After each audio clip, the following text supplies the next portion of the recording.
Hi everyone, I'm Suyuk from Online Help Guide, and in this video I will show you how to mute posts of someone on Instagram.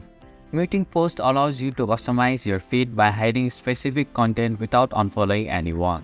So let's get started on how to mute posts of someone on Instagram. First, open the Instagram app on your device. Next, find and open the profile of the user whose post you want to mute. Once you are on their profile, look for the following button and tap on it. In the list that appears, tap on the mute option.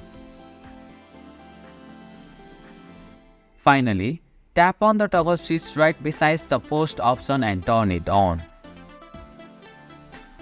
And this is how you can mute post of someone on Instagram. Thank you for watching Online Help Guide. Hope this video was helpful. If it was, then hit the like button and comment down if you have any questions or feedback. Also, if you are new to our channel, please subscribe and hit the bell icon so that you won't miss our upcoming videos.